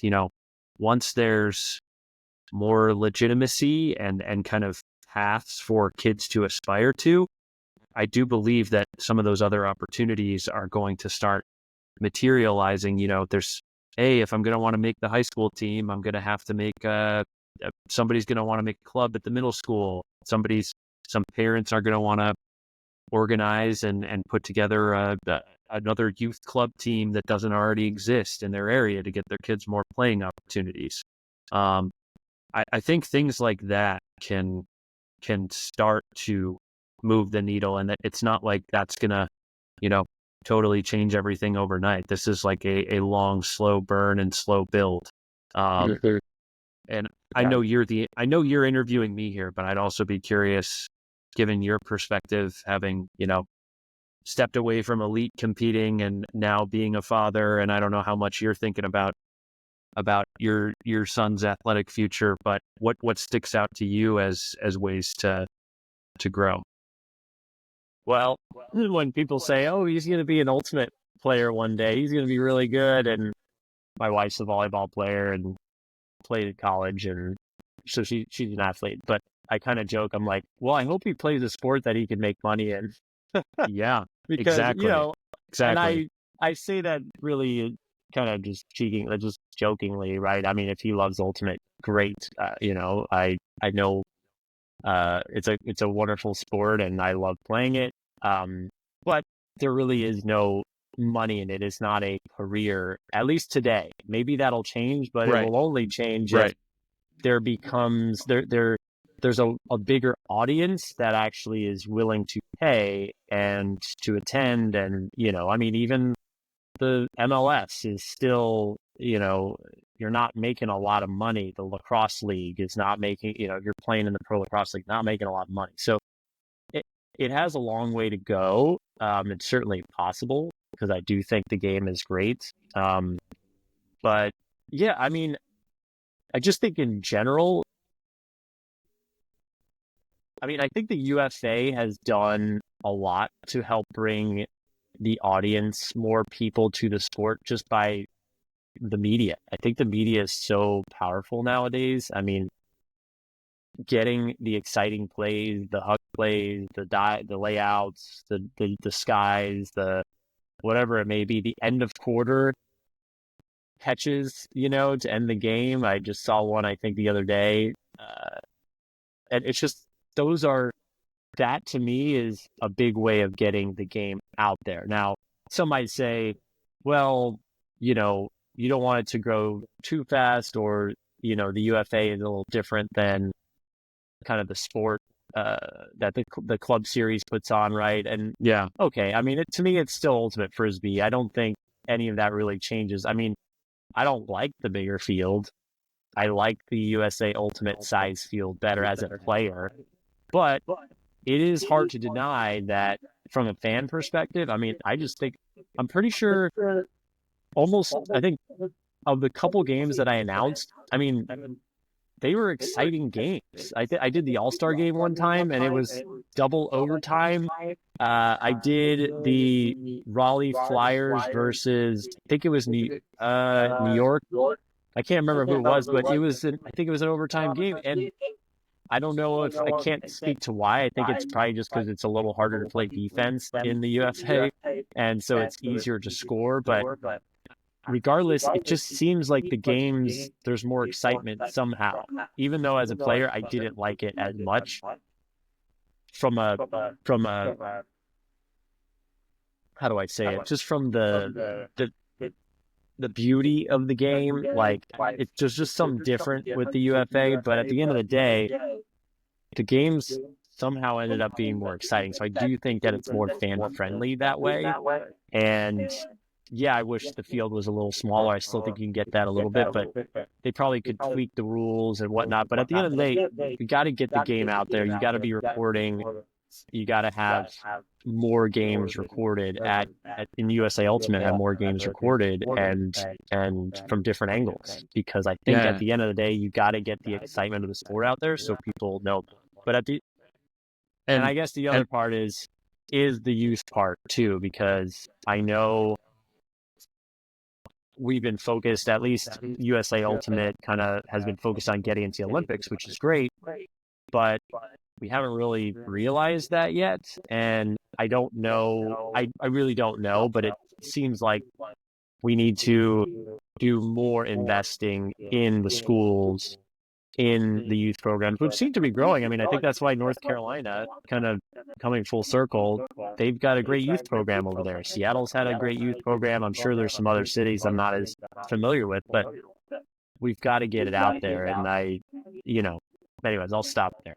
No, I largely agree with everything you're saying, and just perhaps to add on to a little bit of my answer from earlier, and this may sound a little naive, but it just kind of feels to me like, hey, look at what happens when all of these sports like lacrosse or something else achieve D1 or D3 varsity status at the college level. Then there's like an entire ecosystem of collegiate funding for coaches, trainers, player scholarships, non-revenue generating sport broadcasts that like unlock and become available. And I know that I have not researched what it takes to earn, D1 sport recognition. But I just have this feeling that if, in addition to growing the youth game, trying to pursue varsity high school status, I have this feeling that like pursuing varsity collegiate status would then unlock this unbelievable ecosystem or create this unbelievable ecosystem, because there are more incentives for folks around the sport to kind of help prepare kids to be able to compete at that level. More specialists running camps and skills clinics and things like that, and more sponsorships trying to get in front of those parents and players who are involved in the sport at that realm. And I am grossly oversimplifying it, but I think a really awesome future dream state would include something like, not just varsity high school recognition, but NCAA D1, D3. And I think that would just unlock a lot of opportunity.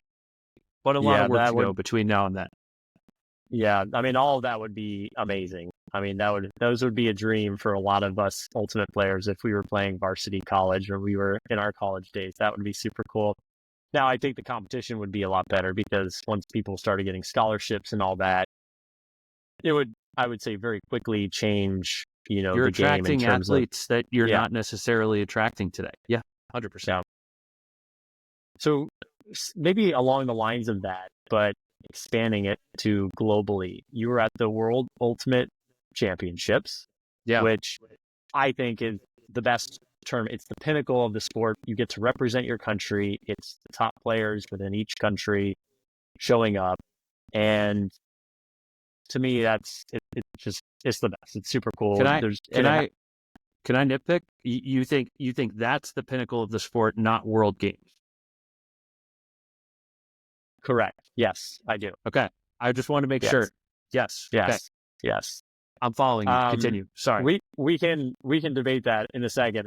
I'm happy to. But what did you see at this last World Championships that maybe inspires you or is you were excited about? Because, and I'll just use a quick example that I heard. I wasn't there in Australia, but I think India brought a team for, I don't know if it was the first time, but to me, and I think they did relatively well considering, and you were there, so you can probably give some more feedback, but what was that like? Is that true? And then, what did inspire you from that tournament? Because it seems, anyways, I think there's probably a lot of stories there, but yeah, tell us what you were there on the ground. Tell us. I was lucky enough to personally interview a handful of the Indian team members, and the hardship that they experience on a daily basis in their everyday lives, and the way that they view Ultimate as not just an outlet, but a tool for self-growth, dealing with conflict resolution, building community. There are so many elements of the sport and competition that we kind of take for granted, but that the folks on the Indian team are maximizing and using to improve their own lives in a really inspiring way. So to answer your question about like what was the most inspiring, you stole my thunder. The Indian team was 100% the organization to be most impressed with. And honestly, if you're really interested in more detailed storytelling on that, the World Flying Disc Federation did put together a brief video of that interview, and BBC Sport actually sent a crew to India and spoke with some of the players who competed. So if you do some Googling around or searching on YouTube, BBC Sport India Ultimate Frisbee, something like that, you'll find a pretty gripping story. The other thing that I was impressed with was just, yes, the Americans won all three gold medals. And, I know the Colombian women kind of pushed the American women to the brink in a way that they hadn't been pushed in quite some time. It does feel like the floor is rising across the globe, kind of to our conversation about, the depth on the best American college and club rosters is getting more proficient and well-rounded and competent. Like yes, they're still in many ways like the Americans are a step above a lot of the competition, but when you're able to see the progress of all of the other federations and legitimate competition for qualifying for the last couple spots of World Games, and seeing how some of these squads have just brought up incredible youth and made them international stars, that was another really inspiring point, because we've all seen tournaments in the past where there are teams that are just like happy to be there. The middle of the pack competition isn't all that great or all that inspiring. And like, don't get me wrong, there were still like one or two of those teams there at this iteration of it. But it was really intriguing to follow, coming down to the wire, who was gonna be battling or qualifying for the last World Game spot on, or the last two spots on the last 2 or 3 days in the tournament based on the finish. And a lot of improvement from a lot of nations to kind of make that competition possible, if that makes sense. Yeah.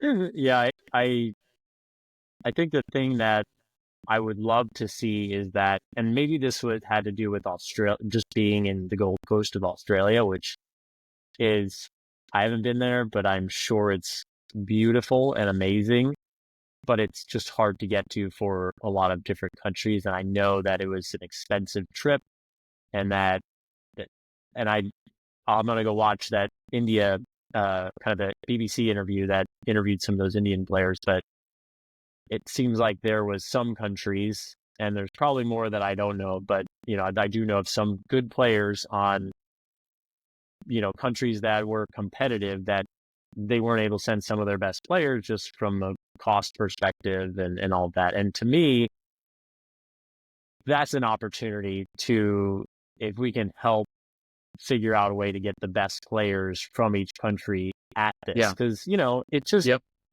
You're putting this thing on, it's every 4 years, and if every team is not putting out their best, then I don't know, it just doesn't seem right. That that's the wrong word, but term, but just, it would be better for the sport if every team was fully representing their best, right? And I would love to see that. So I hope in the next one in 4 years,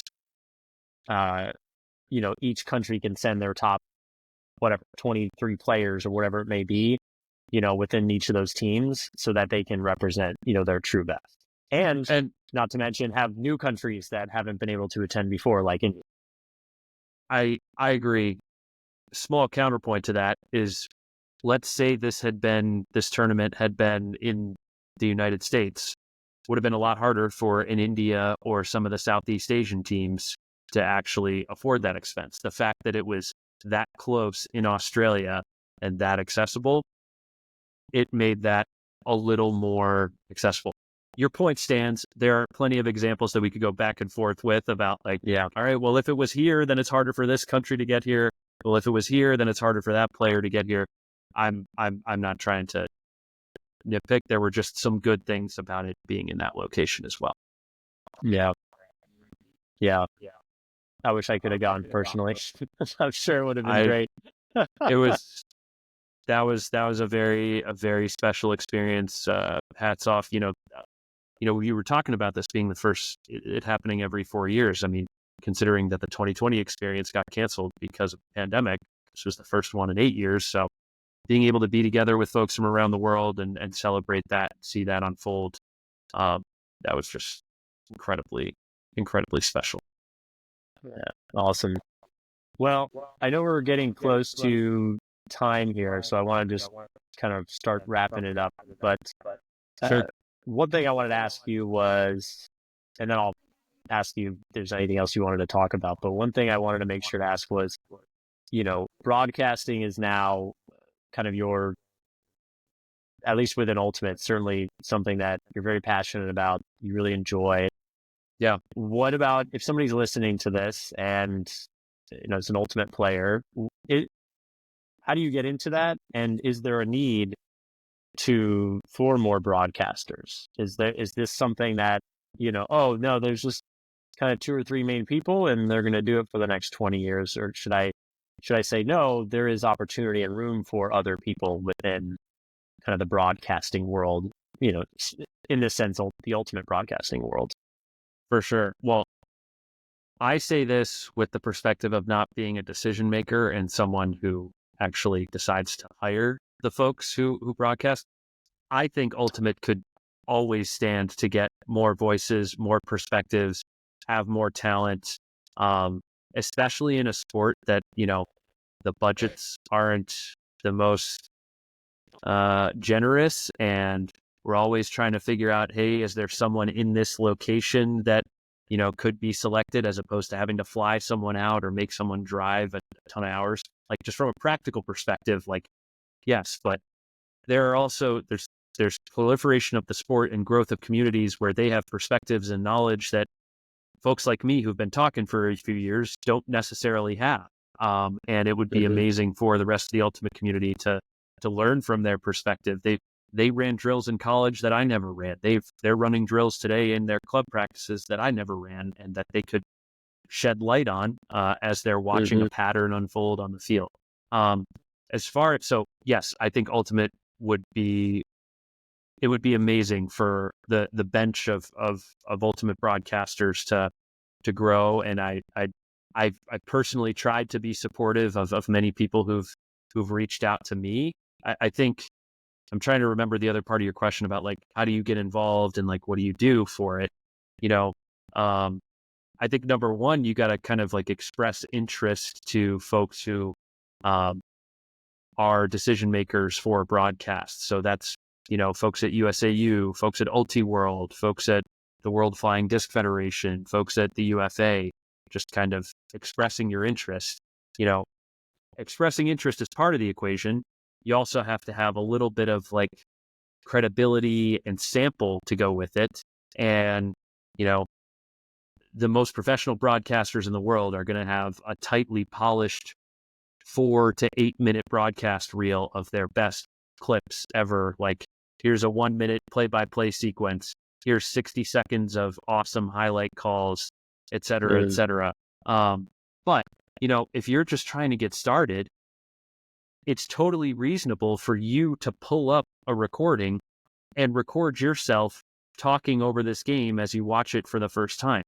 It's totally reasonable for you to do a practice exercise, spend 2 hours doing homework on Saturday, and then just try calling a game off the screen with the audio off and send that tape in as a sample. I mean, I did all kinds of that stuff. Like, before I ever did my first Next Gen broadcast, I muted it, started playing old Next Gen broadcasts that I hadn't watched in years, and was like, okay, just pretend like you're going to call this. You have no idea what's happening next. You might have a roster in front of you.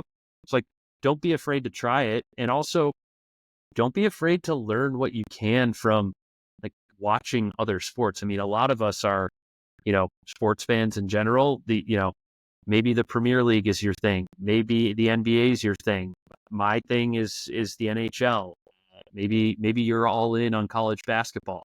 Like, just pay attention beyond being a fan of the action in the game. Just pay attention to, like, hey, what is Kevin Harlan saying? And, like, how is he kind of walking you through this sequence as it unfolds on this field? How is Jim Nantz getting you from, like, the inbounds pass to the bucket?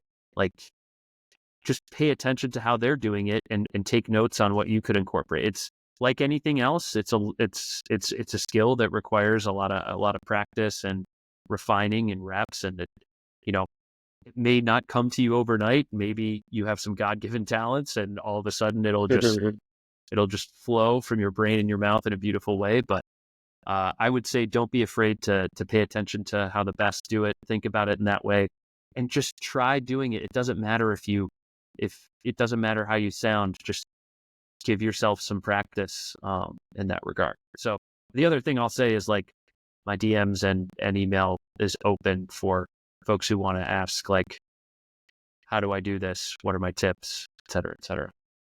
Where can people reach you at? So on X _ Ian Toner _ and I've gotten DMs there, and my Gmail is itoner90@gmail.com. Awesome. Well, I'm glad you're able to. I think it's amazing you're so open and willing to help. Just, hey, contact Ian if there's interest in broadcasting you want to learn, or kind of just talk about that. So I think that's great. I'm glad you do that.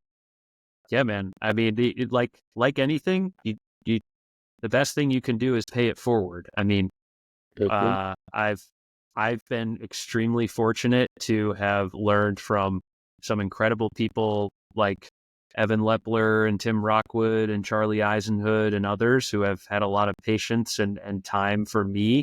And I've had also the benefit of unbelievable professors in grad school who gave me assignments, listened to some cringeworthy tape, and helped me continue to grow. So I feel like it's incumbent upon me, or the least I can do is just share the few things that I've learned with people who are similarly passionate about it. And if that can help grow how the sport is presented, then that's a nice byproduct too. Well, I don't remember any of your early work, but I can say you do a darn good job. So I do love listening to, well, you, Evan, I mean, you guys do a phenomenal job. So it doesn't feel any different watching an Ultimate game than it does, NFL, and obviously I know Ultimate very well, so I might be biased, but thanks, man. My perspective. I appreciate it. It's super fun to do. I know it's a very special opportunity and one that I don't take lightly. Well, I want to just keep this at 2 hours, but yeah. So we're kind of wrapping up here, but is there anything that I missed that you want to chat about, or anything that we talked about or missed through it? I want to make sure to leave that open. Well, what do you think about our club title in 2014 and my comment about being kind of lucky that we didn't face Revolver in the bracket? Like, we won the games that we had to win. We played GOAT in semis, and GOAT was the team that beat Revolver. But when you look back on that experience, what do you think? I mean, I think I was giving you a little bit of a hard time because I think every championship, I don't want to say is luck, but you do make your own luck. And with sports, nothing is guaranteed. So sure. you prepare. The way you prepare sets you up to have the best luck at the tournament, right? At the game, whatever it may be. And I think that we prepared very well. We had a super talented roster. No doubt. I think we underachieved all year, and that team wasn't the only team that we kind of did that, but that was very apparent from that team when we played. That was my only year on Bravo, and when I got there, I mean, we had some pieces, and there was always talent there, but it just couldn't get figured out. And frankly, I mean, we didn't figure it out until nationals. And I think I remember having conversations with, Ryan, and mostly Ryan Farrell, but just, I think Bob, but, just about how initially, I was new to the team. I got recruited Brody to come play, and we were initially on the defense, and Brody at that point was starting to have some, or maybe he had already had some kind of knee issues and injuries and things like that. And so, it kind of made sense, okay, he should probably play on the offense. He's not really going to be effective on the defense. And then, part of why I brought him on was I know how to play with him, and there are synergies of playing with people that you've played with for a long time, right? You talked about it, from your college days and whatnot. And then we were split up, and not that the whole team was about us, it wasn't, but I feel like he wasn't being maximized. I wasn't, in a sense. And so it really wasn't until nationals that I jumped over to the offense, and then things seemed to just click a lot better. I loved playing with Bart. Him and I clicked very well together, without even playing. He was incredible. he's awesome and he's a knowledgeable guy about the game. He sees the field. You need to have Bart on. I probably do. Yes. Yeah. Yes. He's a, I can just tell him he's a smart guy. He's got a mind for the game. And we just kind of clicked. And of course, Jimmy and, Keegan was out there. Who else? Ackley. So it was just like Owen. I mean, we had a lot of good athletes on that team. And then, Nick Lance, Stanley. I mean, it was just we were very athletic and we just hadn't put the pieces together until nationals. So in a sense, we were still growing through our kind of having those growing pains, even though we won, 1 out. So yeah, we didn't have to go through Revolver, but that's just how sports works. I mean, exactly. It's nice for the story, but I mean, yeah, they didn't beat GOAT. Like, you got to beat GOAT if you want to play us, and so maybe that would have been a better game. I mean, we only beat GOAT by 1. That was a great game and a no-wind night game, which was super fun. But I have some great memories from that tournament. It was, the Frisco, Texas, like just, we went from playing in the hot, sweaty quarterfinal game against Truck Stop that we gritted through to the calm, pristine, fast, beautiful kind of semis game against GOAT, and then back to hot, against Ironside, and just a weird, so it was. And then we watched them play a super long game against Ring. Yeah, the 25-minute point keep going. At the end. Keep going. Yeah, keep beating yourselves up. Yeah. So in a sense, it was a little luck, but so is every championship in that you never know what the other team's going to do. But you know what? You put yourself in the best position to win by preparing well, training hard, and then having the right strategy and having the right personnel out there at the right time. And sometimes it works and sometimes it doesn't, I'm totally with you. And like, perhaps my luck comment was a little bit overstated. I just, I'm with you, and that we did what we had to do, and we grew at that tournament, and we coalesced when it mattered. So, yeah, definitely super fond memories as well. Yeah. I mean, any championship team is special in and of itself, so. Yep. Cool. Well, Ian, it has been a pleasure. I have thoroughly enjoyed this. And even if nobody enjoys watching or listening to this has been super fun. And we'll have to do it again because there was definitely a lot of topics we didn't get to. We can debate World Games, WC, and we can talk more about the college game too and how that's evolved. And so we'll just have to do it again. But it has been a pleasure. So thank you for joining. It's been awesome. Hey, sign me up for the next time. Thank you for having me. Super fun and excited to share what we can with your audience, and really appreciate it, man. Had a blast as well. Awesome. Well, it's all you guys watching. Thank you guys. Appreciate the support. Message me, message Ian message me on anybody you want to have on the show and just talk about Ultimate Frisbee. This is always a fun couple of hours. So thanks for watching, and we'll talk to you soon.